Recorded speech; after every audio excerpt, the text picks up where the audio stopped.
mungkin ini memang dalam rangka mengandangkan. Kamu ke bawah saya dulu semua gitu. Ya. Ini arahan saya, ngelanggar kamu ini. Ya. Saya tindak. Kenapa kok mulainya dari Tom Lembong? Padahal ada menteri lain yang juga melakukan hal Harusnya mulai dari yang terdekat. Tahun 2003, 2023, 2021 itu kan menterinya ada tuh. Ya, masih ada semua itu. Ya. Nah, Bismillah, assalamualaikum guys. Berjumpa lagi di channel Jurnal Terupdate.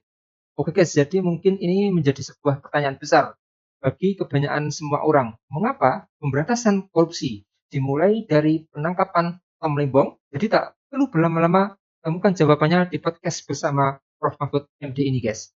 Bismillah.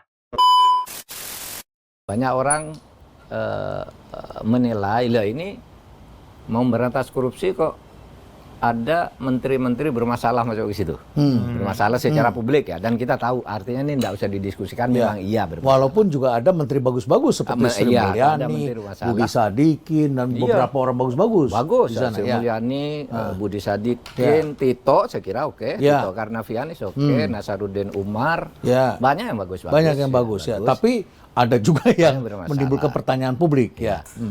Lalu ada orang-orang baru yang kayaknya beberapa masih buta di dalam ketatanegaraan dan ketata pemerintahan. Belum ngerti tugasnya.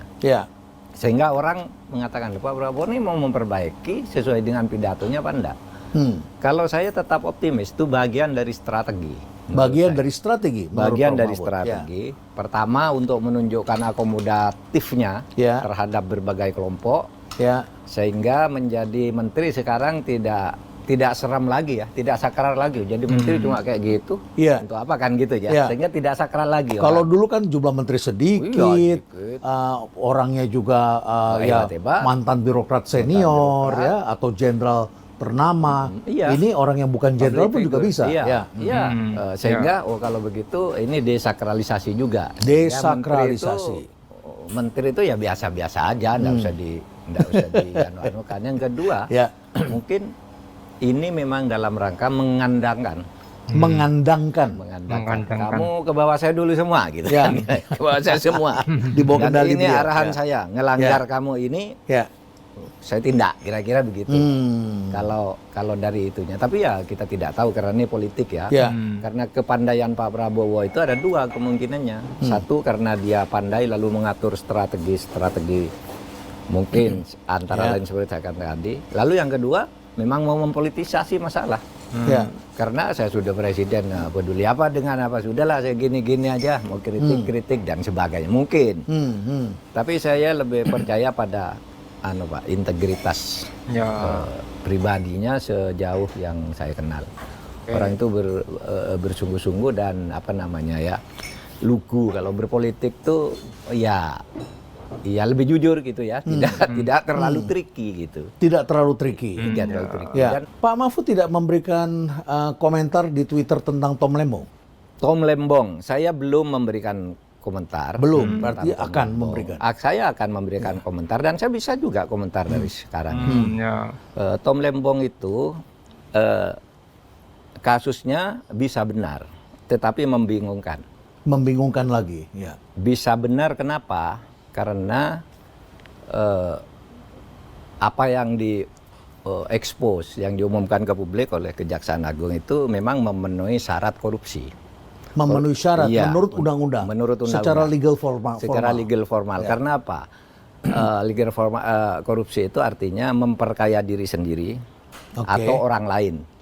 Atau korporasi. Itu jadi satu. bisa saja dia tidak memperkaya diri tapi dianggap memperkaya orang lain. Memperkaya perusahaan lain yang diberi lisensi untuk itu. Satu. Yang kedua, merugikan keuangan negara. Yang ketiga, melanggar hukum dengan cara melanggar hukum. Melanggar hukumnya itu sudah jelas karena pada waktu itu ada aturan kita tidak boleh ngimpor gula karena produksi melimpah. Lalu memperkaya orang lain tentu. Ada perusahaan yang mendapat ada perusahaan yang mendapat keuntungan dari situ. Tidak memperkaya diri.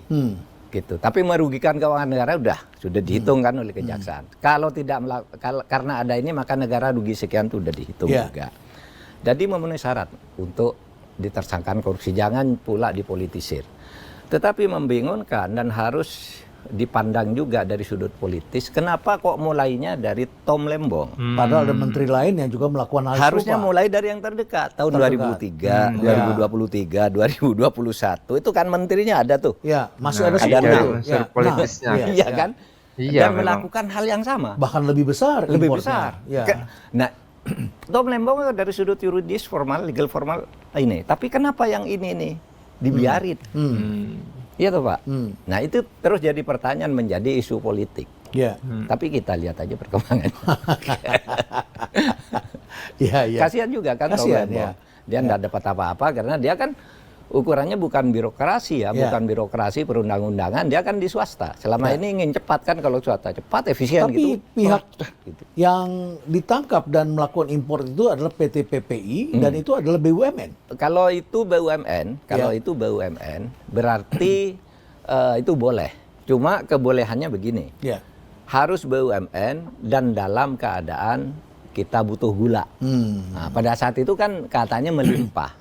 Bahkan konon menurut kesaksian anggota DPR itu ketika Tom Lembong mengatakan, ini kan ngumumkan di DPR, nanti pada saat panen gula, panen tebu, kami akan ngimpor gula.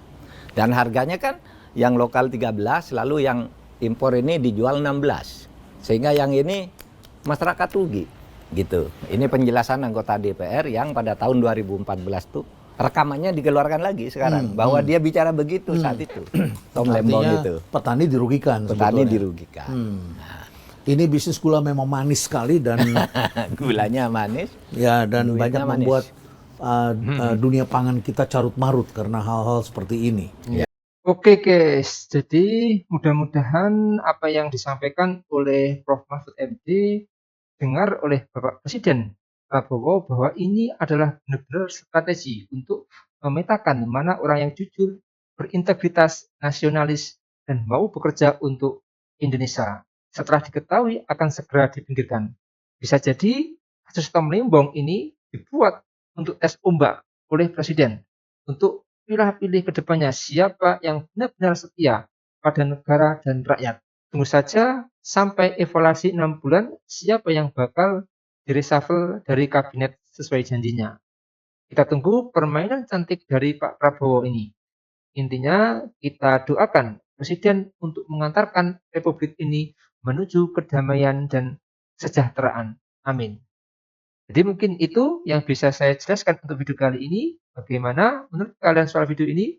Tulis komentarnya di bawah ini ya guys. Saya izin pamit dulu. Assalamualaikum warahmatullahi wabarakatuh.